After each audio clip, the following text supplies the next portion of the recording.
Hi guys, my name's Andy and welcome to the first video in this series of strumming guitar videos. In this video we're going to be covering basic on the beat strumming and also, really importantly, how to play along to the record with absolutely any song that you would ever want to play along to. We're going to cover the basics and I'm going to give you song examples, and also we have a drum track that you guys can practice playing along to with what I show you in this video, so that you can practice the exercises that I have for you. So first of all, to understand about strumming, we have to understand what a beat is, what are bars and beats. Some of this I have gone through before in other videos, but I just want to, as I say, cover the absolute basics to make sure you have a fundamental understanding of this. And even if you're maybe at a higher level where you can do some strumming, this video is going to be useful for you because of the extra things that we're going to be covering a little later on to make sure that you can get all the concepts that we're going to be doing throughout this beginner strumming course. So, what is a beat? Well, a beat is a pulse through the music, a regular pulse. And for example, if your favourite song comes on and you nod your head to it or you tap your foot to it, you're probably nodding your head to the beat. There doesn't have to be something playing on the beat for it to be there, but it runs throughout probably every song you have ever heard. Even if it feels like there's maybe no regular pulse, everything you can hear is probably to a count. And 99.9% of pop songs are to a count of 4. So if we have a regular pulse, we can put that to a count of 1, 2, 3, 4. And it is this count of 4 that we call a bar.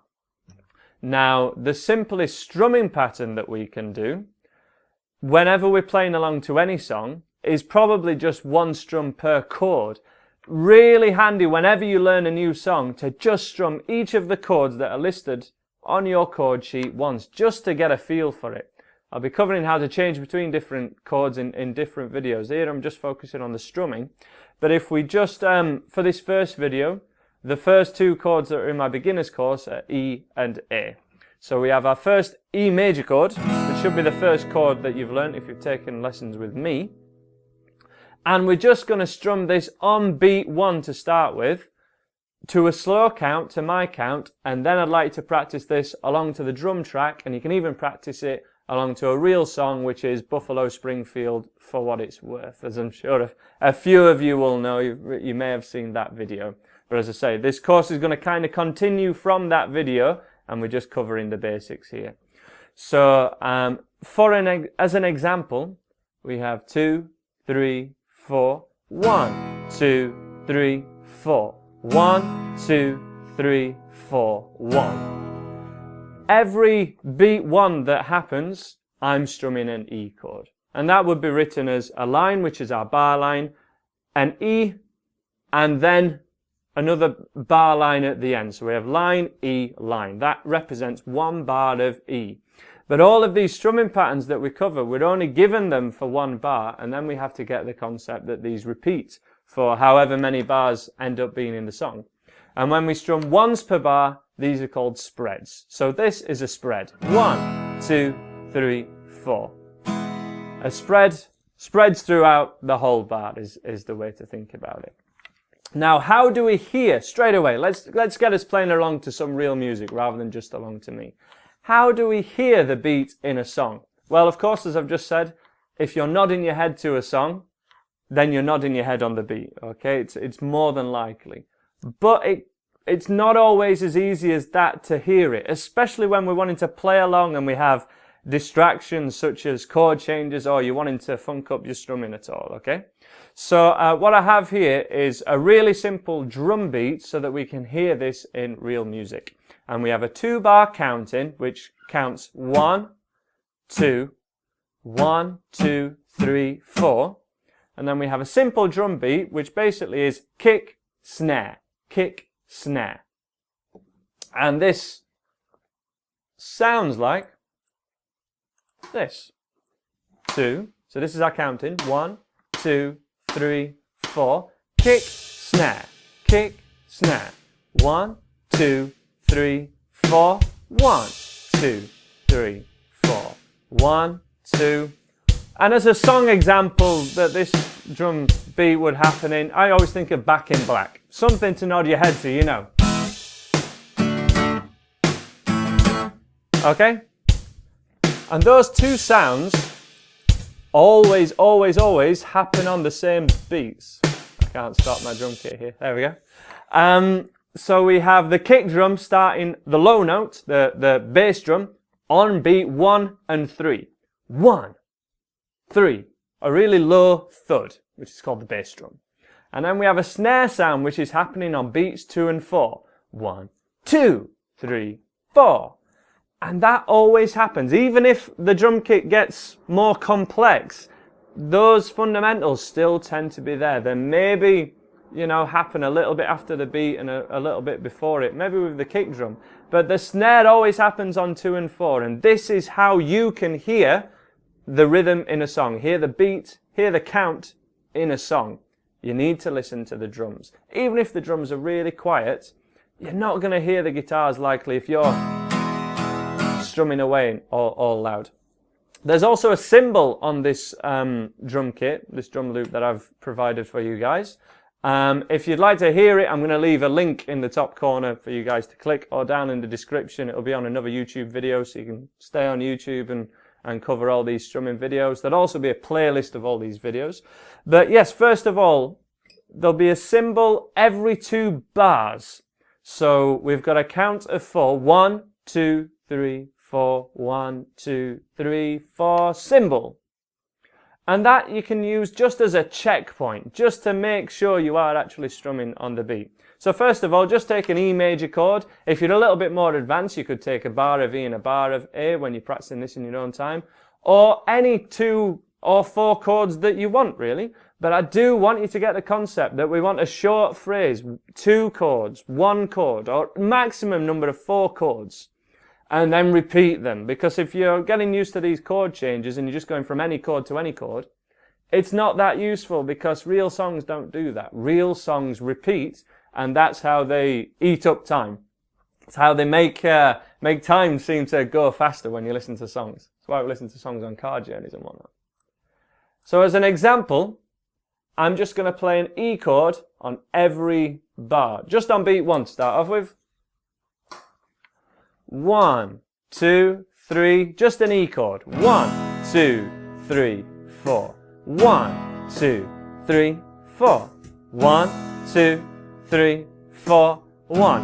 And if you're really confident, you can change from an E, 1, 2, 3, to an A, 2, 3, 4. 1, 2, 3, 4, which some of you have done before in the Buffalo Springfield song. 1, 2, 3, 4. 1, 2, 3, 4. 1. Last time. 3, 4. 1, 2, 3, 4. And stop there. So that drum track lasts a couple of minutes, which is an exercise you need to be able to do. You need to be able to keep those chord changes going on beat 1 for a full 2 minutes. If you can't do that, then you can learn as many chords as you want, but you're not going to be able to play along to real songs, okay? So we need you to do this for every strumming pattern that you learn. We need to learn to repeat it. But let's make it a bit more interesting than that. Let's go straight for every beat. So every time you hear kick, snare, we want to be playing a down strum.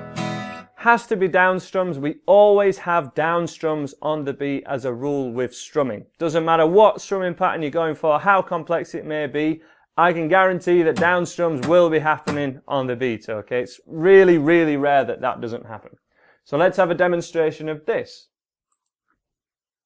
2, 1, 2, 3, a bar of E, 1, 2, 3, and a bar of A, 2, 3, 4. 1, 2, 3, 4. 1, 2, 3, 4. E, 2, 3, 4. A, 2, 3, 4. 1, 2, 3, 4. And end on the E. Pause there. Good. So if you could play along to me, great stuff, okay? You're doing really well. This does not want to stop at all. If you're playing on to me, great. That's exactly what we're wanting to do. But keep practicing that skill, because it doesn't improve, as with all these skills of learning guitar or learning anything, it won't improve unless you work on it. And what we're listening out for is to get that one sound. We're trying to make sure that we're getting the sound of our strum at exactly the same time as the drum beats hit, as the kick and the snare. Now, if that was a little too quick for you, you need to make sure that you're playing just one strum per bar, but being really strict with yourself that you're playing on beat 1. And remember, when you come back to the E, or if you want to stay on the E a little bit more, you have that cymbal on beat 1. 1, 2, 3, 4. 1, 2, 3, 4. Cymbal to use as a checkpoint to make sure that you're on beat 1. But if nothing else, if you really are, stuck and you're thinking, oh, these chords are a bit too much for me, or if you're kind of good at changing chords, but you're thinking, how do you tell? How do I know if I'm in time? Because I can't see you guys playing, okay? This is a one-way thing. You can, of course, freely send me videos. Check out the Facebook page, Leeds Guitar Tutor for the Facebook. But how can you know yourself whether you are in time or not? This is how. We're going to go along to the drum beat again, but we're just going to mute our strings. With your left hand, we're going to put your hand flat over all your strings. We're not playing a chord, but don't press down to the wood, just touch the strings very lightly. And we get this thud sound. About halfway down your guitar neck, down low, it will still sound fine. We just want this thud so we can hear what your right hand is doing, or just your strumming hand. And what we want to hear is one sound between this and your kick snare. So if we're hearing kick, snare, kick, snare, kick, snare, you're doing this right. If we hear two sounds, if you hear kick, snare, and they're out of sync, then you're a little bit behind or a little bit ahead. If you're a little bit ahead or behind, whichever it is, the best thing to do really is to just stop altogether and try and count in again. What we're encouraging the skill of here is joining into the music. So listening, predicting where that count is, and then joining in. Rather than kind of, the other way to do this is just play over the drum kit. So, or the song that you're going along to. You put it on, but actually you're there in your own little world, playing it whenever you like, okay? How do we tell? Everything happens at the same time, which is why we've got such a simple drum kit to play along to. So if I have listen again, just to demonstrate, your fail-safe method for any new strumming pattern, really handy, if you're going for a harder strumming pattern, let's hear what this right hand's doing. Just mute your strings flat against, and remember, pressing on really light. If you're getting this sound, press on lighter. Simple as that. Make sure you're covering all the strings. So 2, 1, 2, 3, and we hear our kick. 2, 3, 4. And if you just listen to that sound, my hand and the beat happen at the same time. If I'm a little bit behind, it kind of straight away just sounds bad, but you hear, if you listen really carefully, you can hear two sounds. Listen. Purposefully out of time. And what would likely happen there is you'll just drift and drift and drift, and it won't sound good. So you need to be really strict. Maybe tap your foot as well. Tapping your left foot if you're a right-handed guitarist is really handy, because then your guitar's not bouncing up and down. So the opposite side, the knee that's not got your guitar on it. And we're just making sure that we can hear that one sound. And therefore,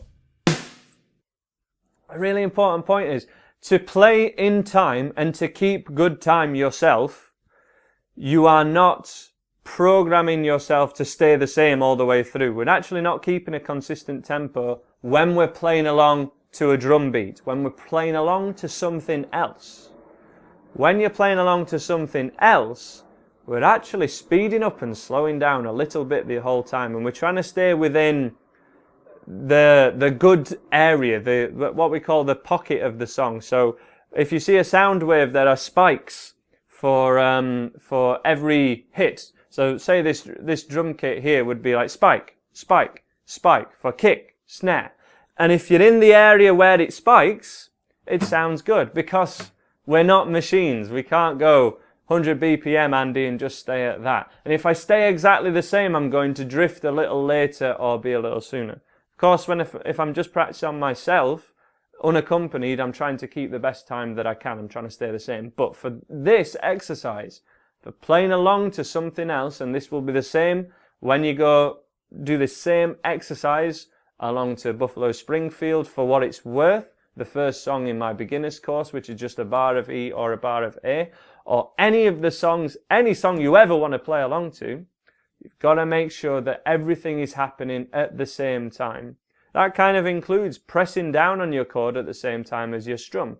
If I'm strum 2, 3, 4, and then I change chord early before that beat, that's going to knock you out of time. Of course, for most people, when you're first learning, your chord hands are a little slow, maybe. But often, when we get better, when we practice this stuff, most people for the higher level strumming patterns are actually ahead.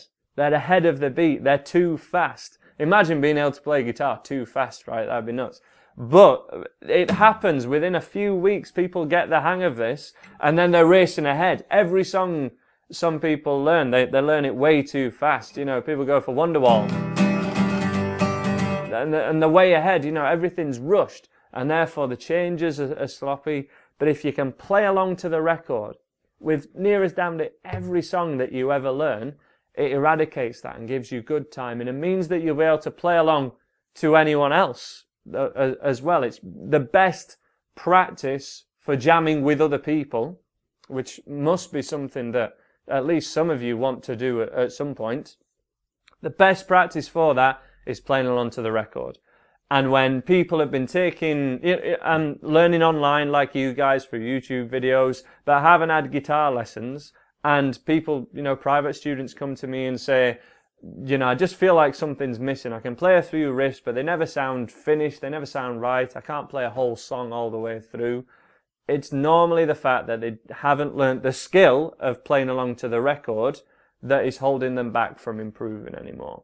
Now, just one final thing. We're near the end of the video now, and we'll be getting some higher level strumming patterns in this playlist of videos that I'll make, and they'll be on my website at andyguitar.co.uk, along with a full layout of all these strumming patterns, really easy to find.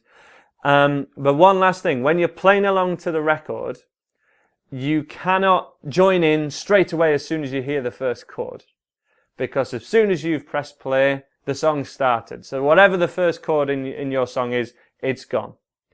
Here we have to bear in mind that pop music repeats. Any guitar riffs are going to repeat. And we don't play the first repetition of it. We don't play the first time it happens. We play the second time it happens. We play from the repetition. So if you've got a chord sequence of E, 2, 3, 4, A, 2, 3, 4, and it just repeats from there, the first sound you hear in the song will be the E chord. And then the second sound you hear in the song will be the A chord. So you join in from the next E, which you can tell when that happens because you can now hear the beat in a song because you're listening to the drums. You can hear the pulse, 2, 3, 4, 1, 2, 3, 4. And if it's a 2-bar chord sequence, that's where you would join in. So yeah, thanks for checking out this video. So straight away, the first thing you want to do is get right over there, click this link to the drum track for this level 1 strumming, just hearing the beat. If you think you've got it, if you think you've mastered it, get straight on to level 2, where we'll be talking about the off beat, which are the ands in between the count. So we can play 1 and 2 and, which is the gateway to all your higher level strumming. But also bear in mind that any song you ever learn can be simplified down to just playing on the beat.